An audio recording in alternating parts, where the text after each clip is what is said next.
Your heart is racing and you're not in danger. Your chest is tight and nothing happened today. You wake up at 3 a.m. and your body is vibrating with a fear that has no name. And you've prayed about it, you've rebuked it, you've claimed scriptures over it, and it's still there. And somewhere in the back of your mind, a voice tells you that this means your faith isn't strong enough. I am here today to tell you that voice is wrong.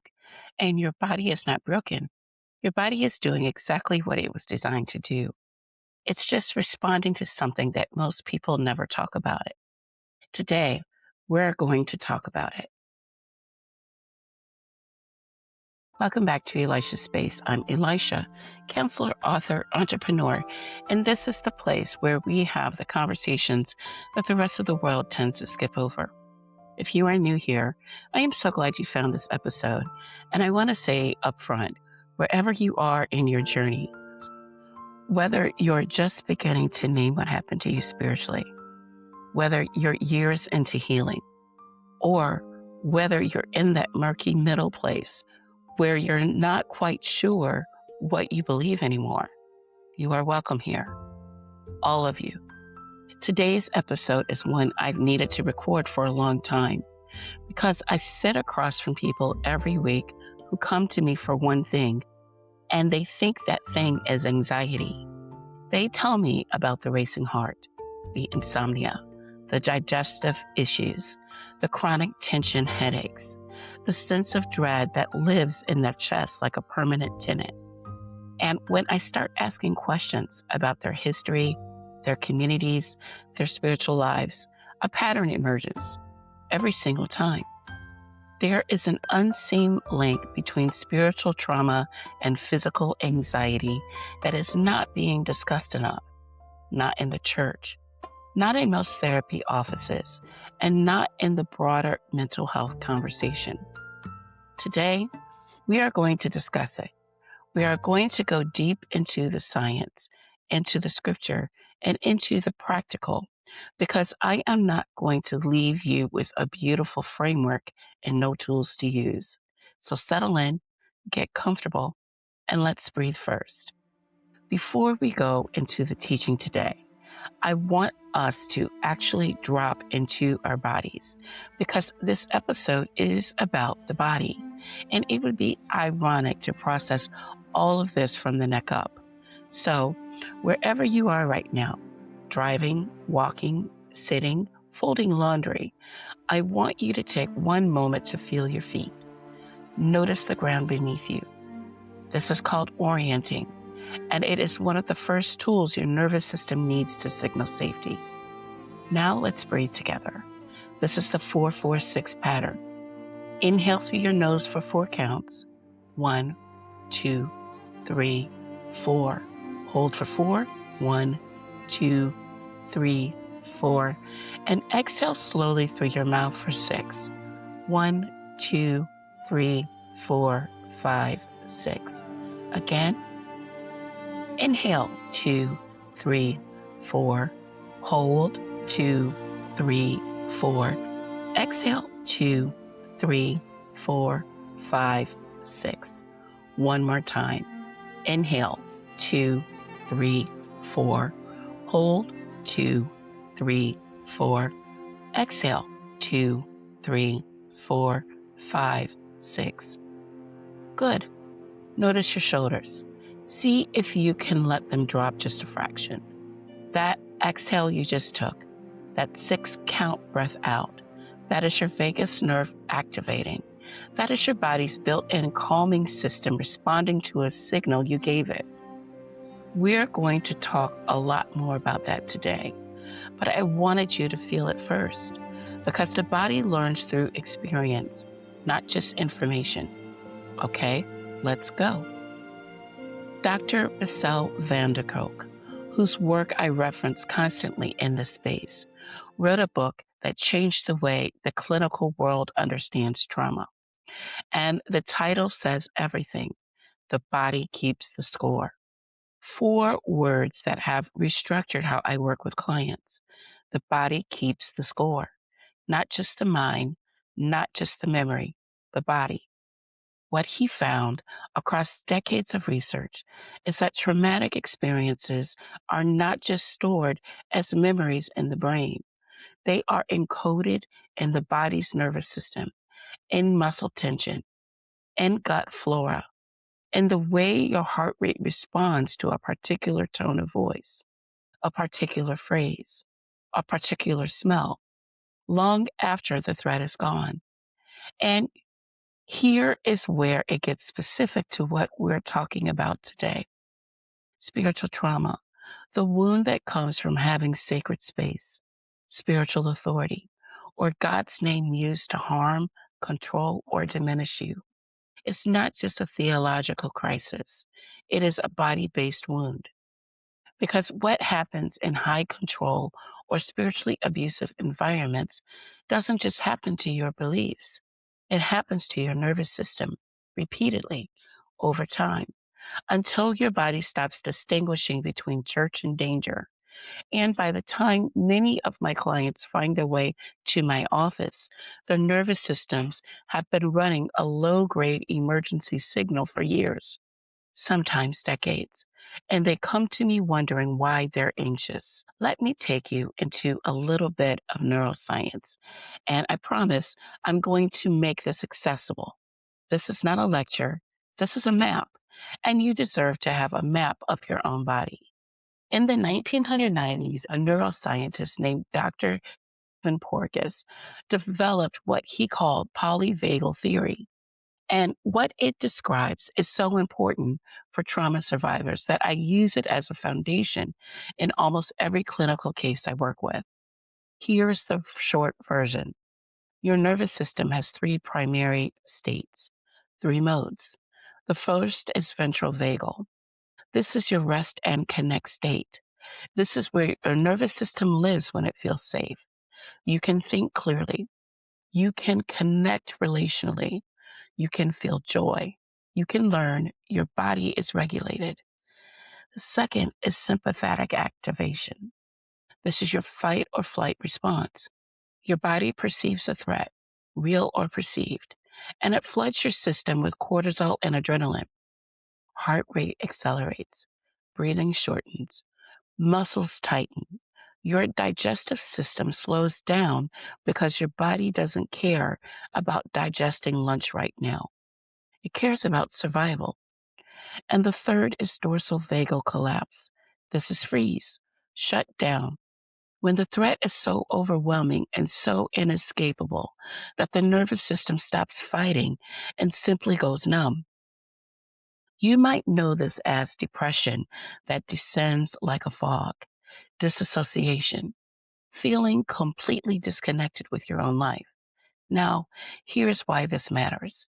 Many high control spiritual environments are, neurologically, environments of chronic threat, not always dramatic threat, not always shouting or obvious abuse. Often it's subtle. It's the Sunday morning service where you never know if you're going to be called out from the pulpit. It's the constant surveillance of your behavior, your relationships, your emotional life. It's the theology of punishment, the God who is always watching for your failures. It's the systematic dismantling of your trust in your own perceptions. That is called chronic stress. And when your nervous system lives in chronic stress, when it is activated month after month, year after year, something happens physiology that cannot simply be resolved by trying harder to believe. Your HPA axis, that is your hypothalamic pituitary adrenal system, the cascade that regulates your stress hormones, begins to misfire. Your cortisol levels become dysregulated. Your vagal tone, the flexibility of your nervous system to move between states, weakens. And that's what looks like on the outside is anxiety that seems to come from nowhere. A body that cannot fully relax, even in safe environments, sleep disturbances, digestive issues, chronic tension, a sense of impending doom that has no logical source. This is not a faith problem. This is a nervous system that was shaped by its environment, and you can reshape it. That's the whole second half of this episode. I want to tell you about a woman I'll call Grace. Grace came to me after leaving a ministry she had been a part of for 11 years. On paper, she was doing well. She had a new church, a much healthier one. She had a therapist. She was reading the right books. She was doing everything she was supposed to, but her body had not gotten the memo. She told me she would wake up every single morning at 4:47 a.m., almost to the minute, with her heart pounding, no nightmare, no sound, just terror. And then she'd spend the next 2 hours trying to pray herself back to calm, which sometimes worked and sometimes made it worse, because even the act of praying had become associated with the environment that hurt her. She also had, and she was almost embarrassed to tell me this, she had developed what she called a church smell response. Certain scents, candles, a particular cleaning product, even the smell of a printed bulletin would trigger an immediate physical reaction. Her chest would tighten, her hands would go cold. She'd feel nauseated. When she described this to me, she said, "Is something wrong with me? I feel like I'm going crazy." And I said, "Grace, absolutely nothing is wrong with you. Your body is doing something incredibly sophisticated. It learned in that environment, it learned to associate certain sensory cues with threat. And now it's trying to protect you, even when you don't need protection anymore." What Grace was experiencing has a name. It's called conditioned threat response, and it is one of the most common and least discussed presentations of spiritual trauma. Her anxiety wasn't irrational. It wasn't a lack of faith. It was a nervous system that had been trained in a particular environment and was still running that programming long after she had left. I want to talk about the specific ways that certain spiritual environments, and I'm going to be descriptive rather than accusatory here, because my goal is understanding, not condemnation. Create the conditions for nervous system dysregulation. I'll name 5. The first mechanism is fear-based theology. When the primary motivation for spiritual behavior is fear of hell, fear of divine punishment, fear of God's withdrawal, the nervous system processes that as chronic threat signal. Neurologically, a real threat and an imagined threat activate the same pathways in your brain. The amygdala, your threat detection center, does not distinguish between a lion and a thought. If the thought is fear laden enough, the body responds as if the lion is real. And when that theological framework surrounds you 7 days a week in services, in small groups, in devotional material, and the voices of the people you love and trust, the body is receiving a near constant low grade threat signal.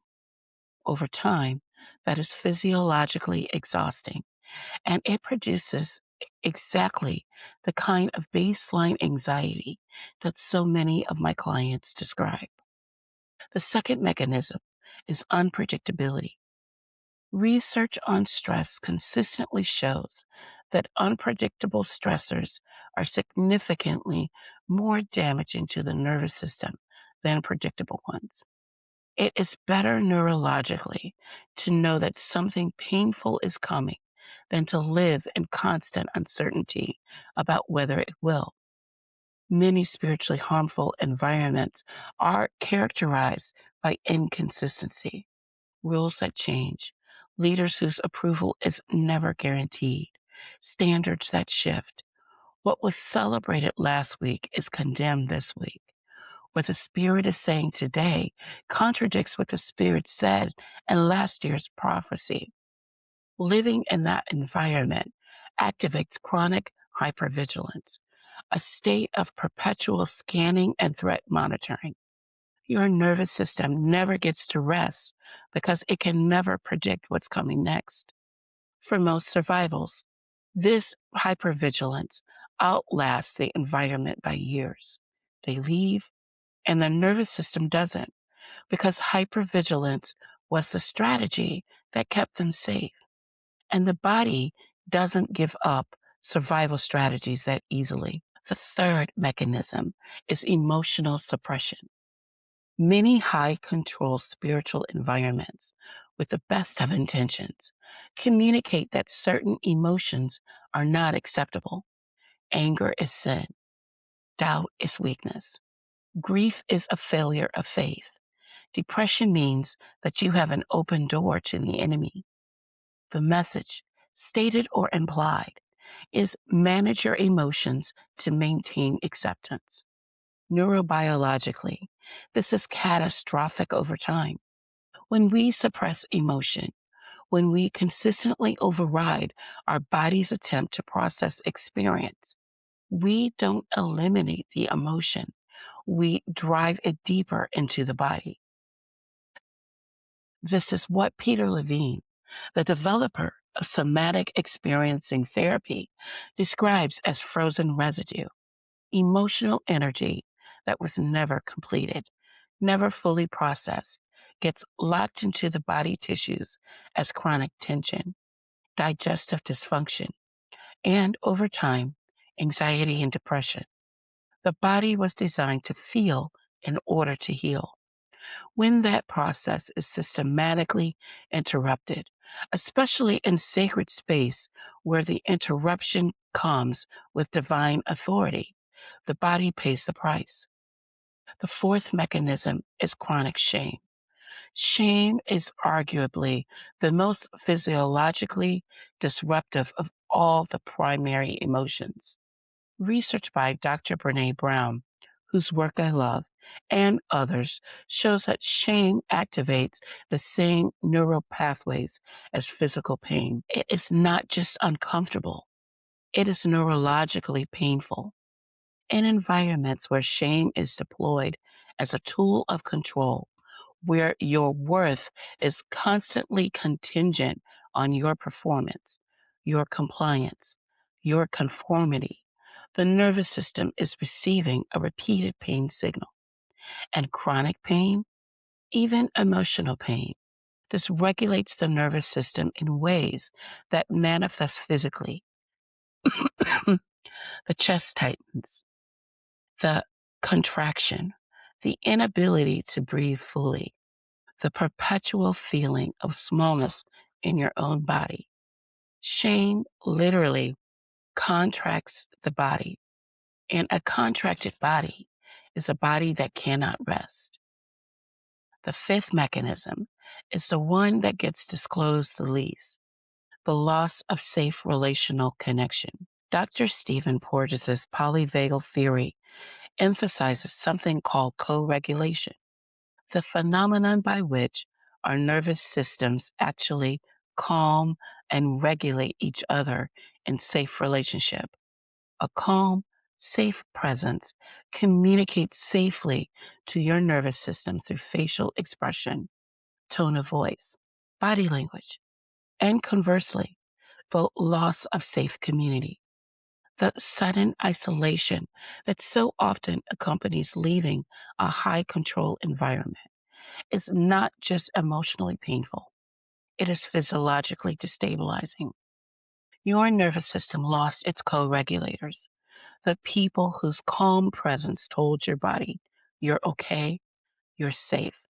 And then those people were suddenly gone, sometimes overnight, and your body has been trying to find that signal ever since. This is why isolation is such a potent tool of spiritual control, and why rebuilding safe relational connection is not optional in healing. It's neurological medicine. Now, I need to pause here and say something important for those of you who have had scripture weaponized against you. I want to approach this next part with great care because the Bible is not going to be used here to dismiss what your body is experiencing. It is going to be used to validate it. The Bible is, in fact, one of the most somatically honest texts ever written. When Paul writes in Romans 8 that creation groans and that we ourselves groan inwardly, the Greek word is stanazo. It describes a physical, embodied sound of longing and suffering, not metamorphical, physical. When Jesus encounters the widow at the Nan in Luke 7, a woman whose only son has just died, the scripture says he had compassion on her. The Greek word is splanchnisemai, which literally means he was moved in his gut, in his intestines. The divine took on a body, and that body responded to human pain somatically. The Psalms are full of somatic language. My heart is in anguish within me. The terrors of death have fallen on me. Fear and trembling come upon me, and horror overwhelms me. That's Psalms 55. That's David describing what we would now clinically recognize as a panic attack. The psalmist's body was not outside of his spirituality. It was his spirituality. His groaning was his prayer, and yours can be too. Your physical anxiety is not a sign that God has abandoned you. In a very real sense, it is evidence that you are still alive, that your body is still trying to protect you, still doing its job, even in the aftermath of something that should never have happened. The task now is not to silence the body. The task is to teach it gently, consistently, over time, that it is safe. Okay, tools. Let's talk about what you can actually do with all of this. I've developed a framework. I call it R.E.S.T, rest, not because healing is passive, but because for many survivors of spiritual trauma, the first and most radical act of healing is learning to stop running. REST, R-E-S-T, stands for regulate, experience, surrender, trust. I'm going to walk you through each one and give you a concrete practice for each. R, regulate. This is vagal toning. Regulate is the foundation. Before your mind can process what happened to you spiritually, your body needs to feel safe enough to process it. This is where vagal toning comes in. Techniques that directly activate the vagus nerve, your body's primary rest and digest pathway. I want to give you 3 that you can do right now, today for free. Number 1, humming or toning. The vagus nerve runs through your throat. Vibration activates it. So humming, even humming a worship song you love, even humming the tune without the words, if the words feel complicated right now, creates a direct neurological pathway to calm. Try it for 2 minutes tonight before bed. Hum something. Notice what happens in your chest. Number 2, cold water exposure. Splashing cold water on your face or holding your wrists under cold water activates the dive reflex, an automatic slowing of the heart rate. It sounds simple. It is, and it works. When a panic response is building and your breathing is shortening, cold water on your face can interrupt the cycle before it peaks. Number 3, the 4-4-6 breath, extended exhale. We did this at the top of the episode, but I want you to understand why it works. The extended exhale, breathing out longer than you breathe in, is the most direct signal your body can send itself that it is safe. The exhale activates the parasympathetic nervous system. Every long exhale is your body saying, the threat is past. We are okay. Practice this outside of anxiety moments so that when an anxiety moment comes, your body already knows the pattern. Experience is the invitation to feel. E stands for experience. This is the Somatic Body Prayer. Experience is the invitation to feel rather than override what's happening in your body. And for those of us whose spirituality has been complicated, I want to offer something I call Somatic Body Prayer. This is not a performance. There are no right words. Here's how to do it. Sit comfortably. Close your eyes if that feels safe, or soften your gaze downward if you prefer eyes open. Bring your awareness to your body and simply ask, where am I holding something right now? Notice where there is tension, tightness, heaviness, numbness. And then, rather than trying to fix or pray it away, simply bring it gently into your awareness and say, I see you. You are allowed to be here. And then, if it feels true for you, place your hand on that area of your body and say, God, you know what lives here. I am not hiding it from you. That's it. That's the whole prayer. You are not performing faith. You are practicing honesty, which, in my clinical experience, is the most profoundly healing spiritual act available to us. You don't have to have answers.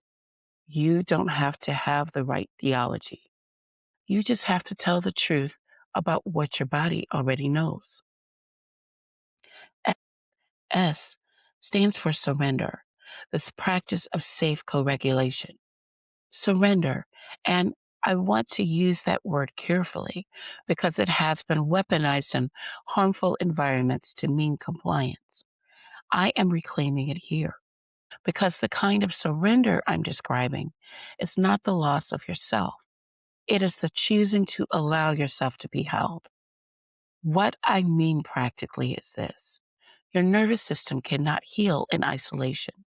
You were not designed to co-regulate alone. Co-regulation, the calming that happens in the presence of a safe, regulated person, is not weakness. It is neuroscience. So your assignment is identify one person in your life whose presence feels genuinely safe, not someone who fixes, advises, or theologically reframes your experience, someone who can simply be with you without an agenda. Spend time with that person, not necessarily talking about your healing, just in their presence. A walk, a meal, a phone call. That is not a small thing. That is your nervous system receiving a biological signal that it has been waiting for. And if you don't have that person yet, I hear you. That is its own grief. Building safe community after spiritual trauma is hard and slow, and sometimes it requires professional support, and that's okay too. T is trust, anchoring in the body through scripture. The final practice is trust, and specifically, I want to give you what I call an anchoring verse practice. This is different from simply quoting scripture at your anxiety. That approach, using doctrine to override embodied experience, is part of what many of us were taught. And for many of us, it stopped working because the body doesn't process language the way the mind does. The practice is different. Choose one very short phrase of scripture that is grounding for you.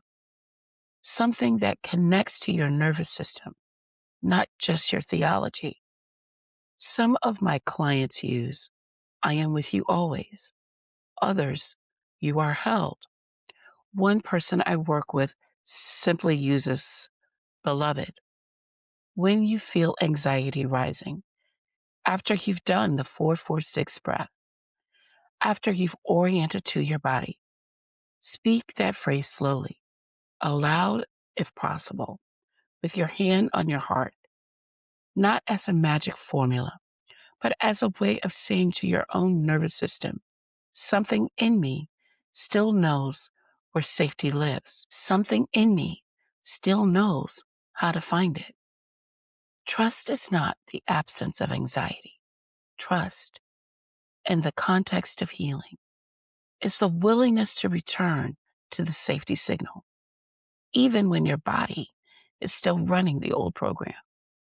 Especially then, that is courage, and it is available to you. Before I let you go today, I want to sit with you for one moment.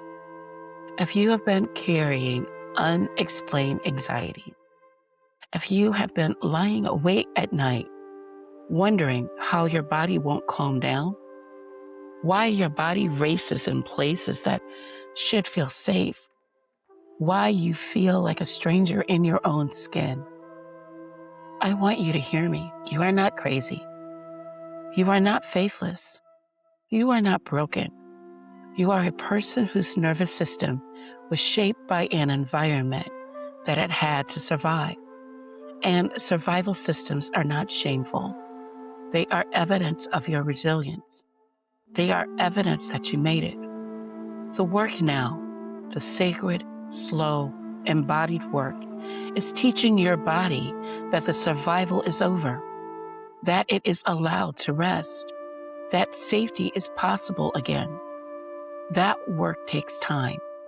It is not linear. There will always be days that feel like regression. And I need you to know that regression is part of healing, not evidence against it.